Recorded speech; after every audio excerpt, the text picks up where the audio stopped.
Significa su nombre, Miqueas, ¿quién como Jehová? Y curiosamente, él expresa en el capítulo 7, versículo 18, que podría ser perfectamente el texto clave, que Dios como tú, que perdona la maldad y olvida el pecado del remanente de su heredad.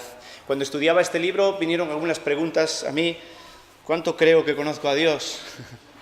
Poquito. ¿Qué Dios hay como el nuestro? ¿Hay alguien comparable al Dios, Yahvé, Jehová, Jesucristo, el Dios en que nosotros creemos? Otra pregunta, y muy ligado a lo que hemos considerado esta mañana: ¿cuánto te ha perdonado el Señor a ti? Porque esto es clave, ¿no? ¿Cuánta sensación, sentimiento tienes en tu interior profundo de lo que Dios te ha perdonado? ¿Cuánto te ha perdonado el Señor? ¿Qué privilegio tenemos de tener al verdadero Dios, o así nosotros lo creemos, el único y verdadero, y además de disfrutar de su perdón? Qué tranquilidad tomar el pan y el vino estando en paz con Dios y sentir esa paz interior. Es incomparable, ¿no? Poder sentir el perdón en nuestras vidas. Y en esencia hay una pregunta en este libro que se responde: ¿qué es lo que quiere Dios de mí? Que de alguna forma es una pregunta que a veces no sabemos, ¿no? Dios me ha perdonado, Dios ha dado su vida, ha hecho todo por mí. ¿Qué es lo que Él está esperando y lo que quiere de mí? Vamos a intentar encontrar la respuesta en este libro y vamos a verlo con este siguiente bosquejo. En primer lugar, vemos vamos a ver lo que Dios rechaza. En segundo lugar, lo que Dios conserva, lo que Dios envía, lo que Dios anuncia, lo que Dios hace, y en sexto y último lugar, lo que Dios pide. Seguiremos este bosquejo. El libro se hace un poco difícil a veces de interpretar porque está escrito en verso. Curiosamente, en contraste con otros profetas, aquí solo parece que el primero o segundo versículo están en prosa y el resto está en estilo poético. Entonces, como sabéis, el estilo poético siempre da un poquito de dificultad para interpretar, pero aún así veréis que hay algunas cosas que son muy claras, que no generan ningún tipo de dudas. Por situarnos un poquito en el contexto, pues mirad, aquí tenemos ahí en el medio, aquí tenemos a Miqueas, ahí está, no se ve muy bien, Miqueas, y en esta época en la que Miqueas está profetizando, él está profetizando al reino del sur y al reino del norte. Reino del norte, Israel; reino del sur, Judá. Y él está profetizando a ambos reinos. Al reino del norte les está advirtiendo que Samaria, que era la capital, va a ser invadida. Al reino del sur le está diciendo que hay mucha corrupción en los líderes, en los gobernantes y en los líderes religiosos también. Así que les anuncia eso. Y tiene profetas coetáneos del mismo momento, que son, por un lado, Oseas, ya lo hemos estudiado, que fue un profeta que profetizó al reino de Israel, del norte, y es coetáneo también de la misma época de Isaías, que también lo hemos visto, que es coetáneo está profetizando al reino del sur. Los reyes, por haceros una referencia, ahí vienen mencionados. Los reyes del sur, Judá, que están reinando en ese momento, en primer lugar es Jotam, y dice la Escritura que hizo lo recto ante los ojos del Señor, conforme a todo lo de su padre Uzías. Venían de una racha un poquito buena. Pero, dice, no entró en el templo del Señor, y el pueblo seguía corrompiéndose. Así que, aunque el rey estaba intentando gobernar más o menos bien, había bastante corrupción en el pueblo de Dios, en el pueblo de Israel.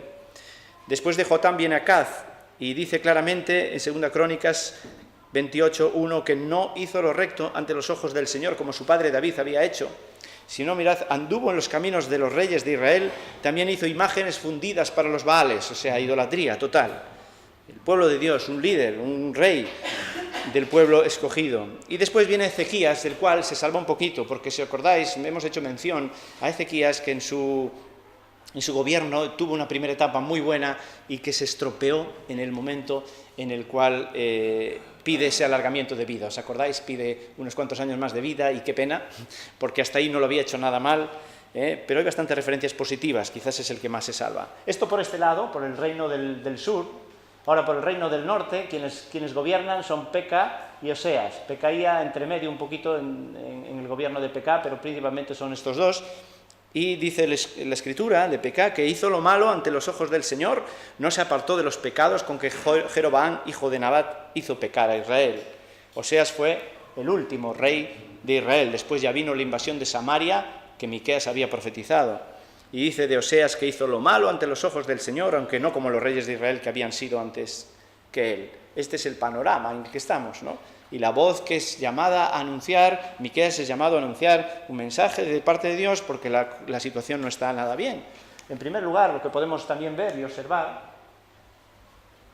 es, a ver si podemos pasar la página, está, Lo que Dios rechaza es el primer apartado. ¿Qué Dios como tú? ¿Qué es lo que Dios rechaza, hermanos? Pues cuando leemos allí el libro, varios domingos habéis visto cuando se expusieron los profetas, el que más reciente recuerdo que hiciera énfasis fue Fernando cuando predicó, ya no me acuerdo de qué profeta era, pero era el énfasis en que había una tremenda corrupción y él nos extrapolaba que mira, los tiempos aquellos no son tan distintos a los de hoy.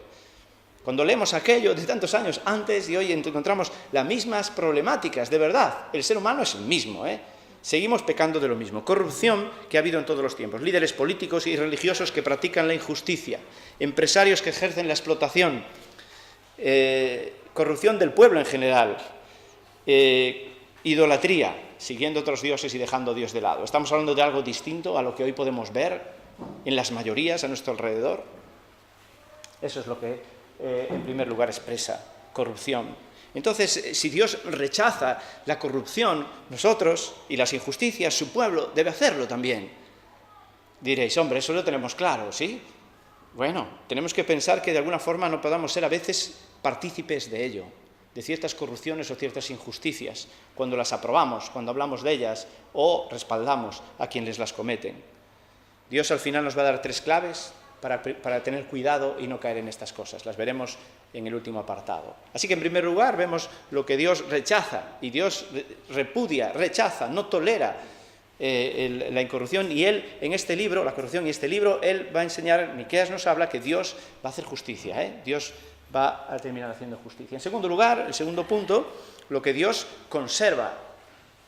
Dios rechaza la corrupción, pero conserva, Dios conserva, y vemos en este libro lo que muchas veces se menciona en la Biblia con una palabra que se llama remanente. Un remanente fiel, un puñadito de personas que se mantienen fieles a Dios. No la mayoría, no la mayoría. Queridos hermanos, nosotros formamos parte de la minoría. Yo no sé si a veces esto os hace dudar en vuestra fe. ¿Cómo tanta gente a mi alrededor no cree en Dios o Dios no es importante en su vida? Y estaremos nosotros equivocados. Si tanta gente a nuestro alrededor, pues en esta ciudad, en este país, en este mundo, pues o no cree en Dios, o Dios sí puede estar ahí, pero no es importante, viven su vida sin tener en cuenta a Dios, y a algunos les va mal, pero a otros les va muy bien. ¿Será que nosotros, este puñadito aquí, estamos creyendo unas cosas? Pero hermanos, si analizamos siempre en los tiempos, no se comprueba que la mayoría es la que tenga la razón. No funciona ese principio, que la verdad es lo que cree la mayoría. Y hay varios textos aquí, digamos, haciendo referencia a que hay un puñadito de personas que se mantienen fieles. Ha sido así desde el principio. Sí, ha sido así, 8 personas que se salvaron del diluvio. 8 de cientos y cientos que vivirían. No sé si llegarían a miles todavía, pero sí, cientos y cientos de personas. Y 8 se salvaron. Y a lo largo de la historia siempre son puñaditos de personas que son las fieles. El resto, la tendencia natural es a decir, Dios, no queremos saber nada de ti, y vivir la vida como nosotros queramos. Entonces, la pregunta en este caso es, ¿tienes seguridad de pertenecer al resto fiel? ¿Al remanente fiel? ¿Tienes tú esa seguridad? Recuerda Jesús cuando enseñaba que hay un camino, una puerta estrecha y una puerta ancha, un camino angosto y un camino cómodo y fácil de andar. Y pocos son los que entran por la puerta estrecha. Ya Jesús enseñó esto. Es triste, nos gustaría que la salvación fuera para las mayorías y fuera la minoría que se perdiese, pero la Biblia nos enseña que siempre ha sido así y en el futuro seguirá siendo así. Pocos serán los que se salven. Así que no tengáis temor si somos de la minoría, porque ya está así profetizado y enseñado. Entonces vemos lo que Dios rechaza, lo que Dios conserva y ahora lo que Dios envía. En medio de esa situación de corrupción, siempre Dios dando esperanza, dando posibilidad de cambio, y envía a una persona, no a un montón de personas, envía a una persona ungida por Dios, una persona que demuestra ser fiel a Dios, un hombre valiente, honrado, dedicado a Dios y sensible. Esta sería mi descripción de Miqueas. Es uno que responde fielmente al llamado de Dios, una persona.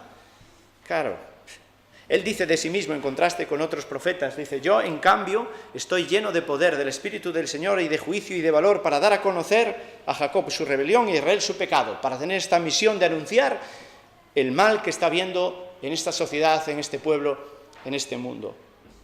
Así que aplícate esto también, hermano, hermana. ¿Estás dispuesto tú a ser de ese individuo? Nos ayuda, nos sentimos mejor respaldados por la mayoría. Nos sentimos mejor yendo en grupo. Pero Dios no necesita grupos, ¿eh? Dios necesita personas. Y puede necesitarte a ti en el lugar que estás, solo a ti. No, si ojalá todos mis compañeros de trabajo fueran creyentes, qué bien sería. Bueno, necesita que estés tú ahí. Oh, ojalá este barrio todo fuera el barrio de los evangélicos.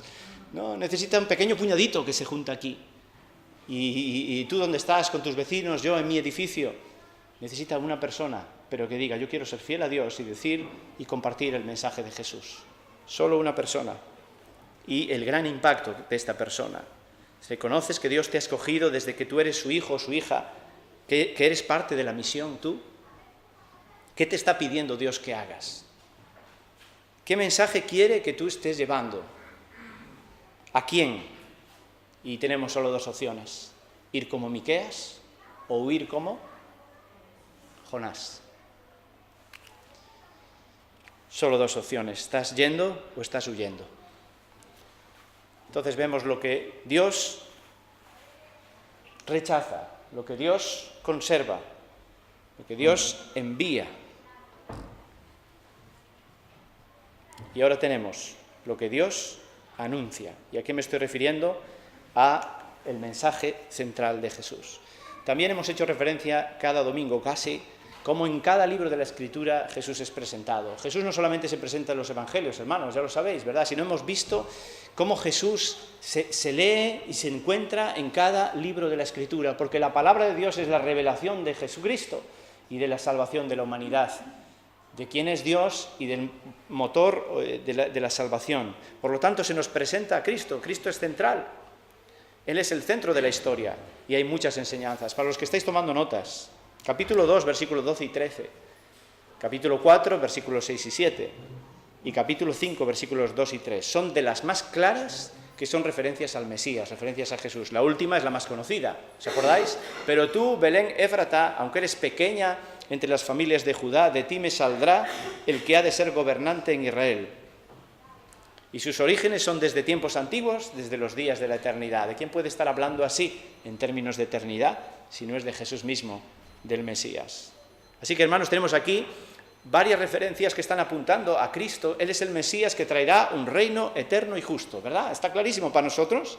Bien, aferrémonos a eso. Hay esperanza en Jesús y podemos proclamar que se hará justicia un día. Cuando tú anuncies esto, estás anunciando palabra de Dios.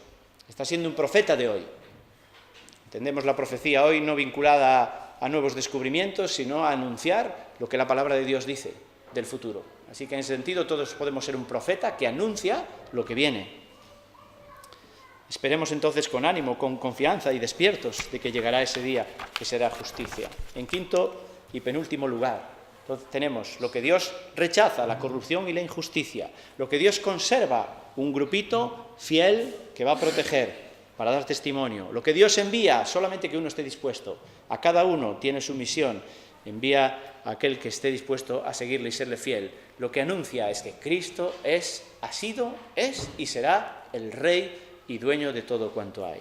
Y ahora, ¿qué es lo que Dios hace? En toda esta situación de problema, de pecado, de corrupción, emerge este texto que leímos antes. Que Dios como tú, que perdona y olvida. Mira, dice 7, 18 y 19. Que Dios como tú, que perdona la maldad y olvida el pecado del remanente de su heredad.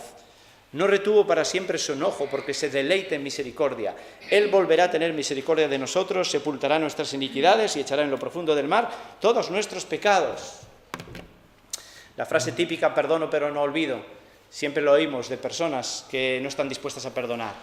Olvidar, sabemos que no podemos olvidar, pero cuando uno dice perdono pero no olvido, está dándole un toque diciendo, porque olvidar no olvida a nadie, lógicamente, la memoria no podemos controlarla, lo que retienes y lo que olvidas, tú no puedes decidirlo, eso se mantiene en tu memoria. Sin embargo, cuando ponemos ese acento, alguien lo dice, está diciendo que no estoy dispuesto a perdonar, realmente que guardo rencor en mi interior.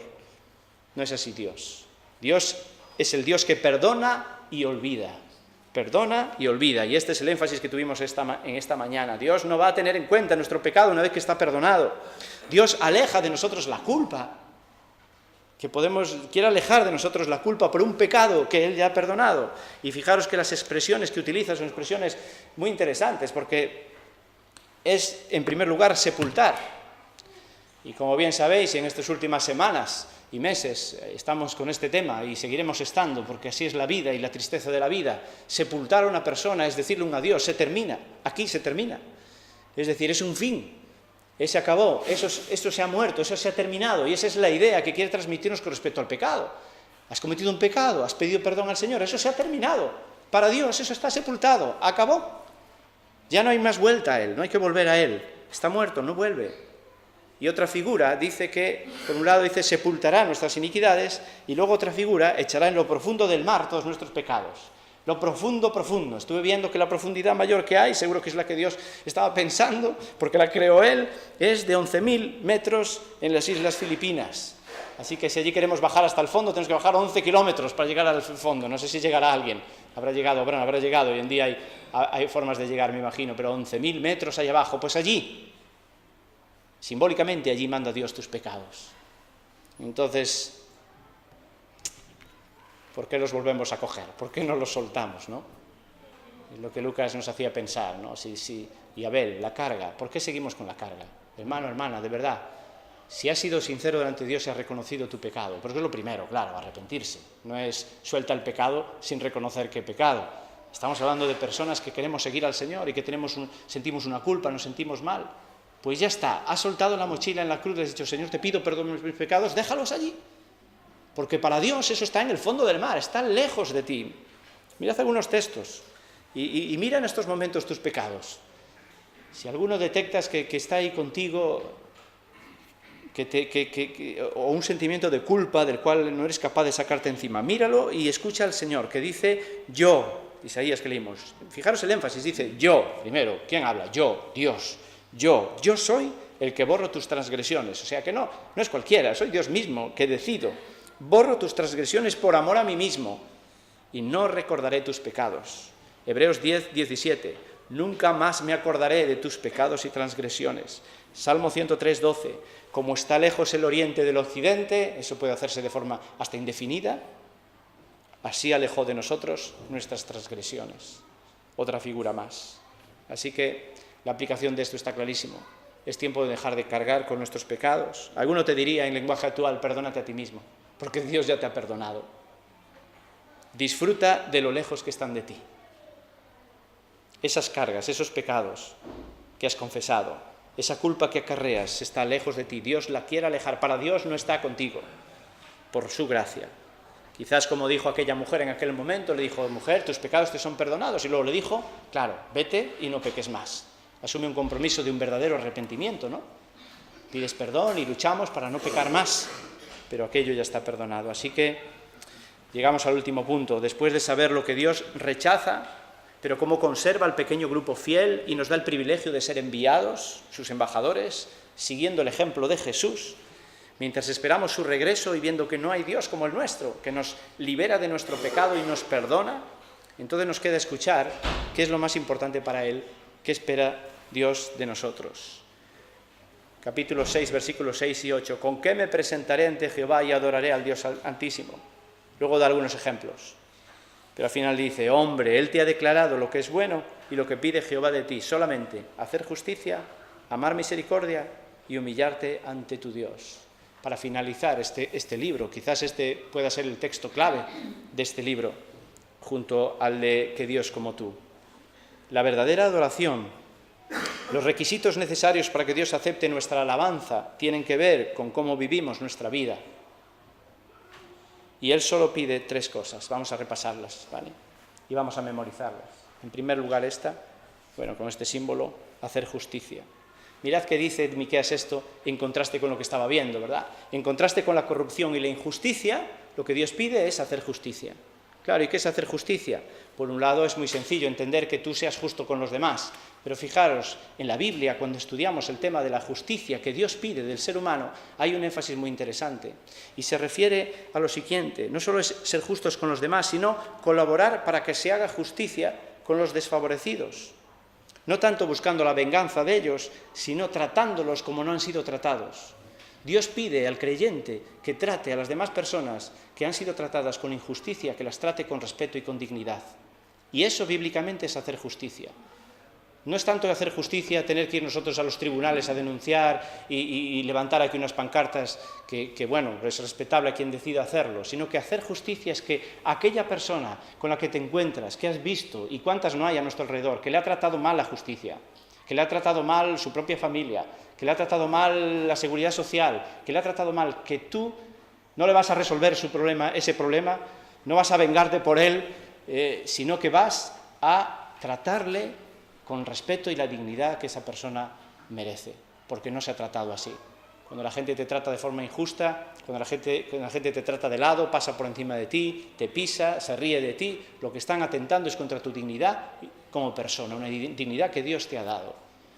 Y nosotros podemos hacer justicia tratando a la gente con dignidad. Cuando a alguien le escuchas, solo le escuchas y no le juzgas y le muestras el amor, y esta es la segunda parte, estás haciendo justicia. Este es el concepto bíblico que me haría falta más tiempo y textos para poder justificarlo, pero os hablo después de haberlo estudiado.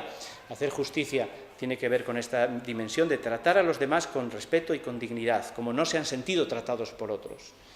A veces tengo oportunidad de vivir esto en la terapia, sobre todo cuando trabajo allí en la guardia con mujeres maltratadas y los niños, sus hijos, y ver que han sufrido grandes situaciones de tremenda injusticia, de humillación, pues, y justamente en mi caso, estas mujeres que no quieren ver un hombre en pintura, después de lo que han sufrido, yo tengo doble trabajo, ¿no? El poder contener su ira hacia los hombres, y tienen que hablar conmigo, pero por otro lado, de repente pues pueden ver que hay un hombre que les escucha, que por fin les atiende, que no les pasa por alto, que respeta su opinión y que les anima a que crezcan como personas y sean respetadas. Pero como yo seguro que todos tenéis oportunidades con gente a vuestro alrededor que han sido maltratados, que son tratados de una forma injusta, y poder decir: Dios te ama, yo te amo, estoy a tu lado, cuéntame lo que quieras, oraré por ti, o lo que en ese momento sientas para hacer. Así que en primer lugar, hacer justicia. En segundo lugar, la segunda cuestión es amar la misericordia. Mirad, esto es en contraste con la explotación, con el egoísmo y con la avaricia que existía en aquel momento. O sea, hacer justicia por un lado, pero en segundo lugar, amar la misericordia. Y mirad que dice no solo tener misericordia, dice amar misericordia. Esto es un énfasis. Y amar ahí, como es el amor bíblico, el amor de Dios, no es un amor sentimental, es un amor voluntario, de voluntad, de sacrificio, de esfuerzo. Es el amor de Dios que implica esa voluntad, esa decisión. Me propongo tener compasión de otras personas. Es que yo no siento nada, es igual, ya sentirás. Dios lo que dice es que ames la misericordia, que tú decidas tener compasión. Ya el sentimiento pues ya vendrá. Y este es el énfasis, decidir de forma intencional ser compasivos con los demás. Entonces ya veis, se dan la mano la justicia y el amor. Se dan la mano. Así fue en la obra de Dios para con nosotros, la justicia y el amor se juntaron. También quiere que el creyente, lo que pide de nosotros, solo pide esto, hermano, quita el resto de los mandamientos de delante, quédate, hacer justicia y amar la misericordia. Y unimos estas dos cosas y tenemos la tercera y última, que dice, y humillarte ante Él. ¿En contraste con qué? ¿Cuál es el pecado que va en contra de esto? ¿Podéis decírmelo? El orgullo, el pecado que estaban cayendo estos pueblos, la idolatría. Puede ser egolatría, soy yo Dios, o idolatría en cuanto sigo otros dioses. Y Dios está diciendo, humíllate ante mí. Reconoce que yo soy el único Dios, que Cristo, que Dios sea el centro, que Él sea todo y yo nada, que Él crezca y yo mengüe, que Él sea el Señor y Él controle todo y yo no.